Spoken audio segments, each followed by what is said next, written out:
অনেকে গ্রাফটিং নিয়ে চিন্তা করে, তো আজকের আমি কিন্তু গ্রাফটিং কীভাবে করি সেটা হয়তো দেখাতে পারবো না, কিন্তু আমি যে গ্রাফটিংগুলো করেছি সেগুলো আপনাদের দেখাবো কীভাবে সাকসেস হয়েছে। গ্রাফটিং জিনিসটা কিন্তু অতি সহজ, তো গ্রাফটিং নিয়ে ঘাবড়ানোর কোনো কিছু নেই। অনেক রেয়ার ভ্যারাইটি থাকে, সেগুলোকে বাধ্য হয়ে অনেক দাম হওয়ার জন্য গ্রাফটিং করতে হয়। তো সেই গ্রাফটিংগুলো আজকে আপনাদের দেখাবো। আমি কিন্তু বনের পাশে বসিয়ে দিয়েছি, ওই মেডিকেল টেপ দিয়ে বনের পাশে সুন্দর করে চিটিয়ে দিয়ে বসিয়ে দিয়েছি। তো আপনারা চাইলে পরে একবার দেখাবো, তো সেটা কমেন্টের মাধ্যমে জানাবেন। আর একটা গ্রাফটিং দেখুন, এটি ছিল মিবাও। এগুলো আমি টপ গ্রাফটিং করেছি, মানে অর্থাৎ একদম মাচার কাছাকাছি আমি গ্রাফটিংটা করেছি।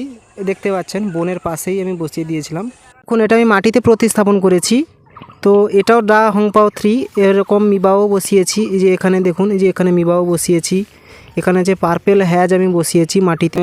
টপ গ্রাফটিং করেছি, অর্থাৎ ওপরের দিকে গ্রাফটিং এই জন্য করেছি যাতে তাড়াতাড়ি রেজাল্ট পাওয়া যায়।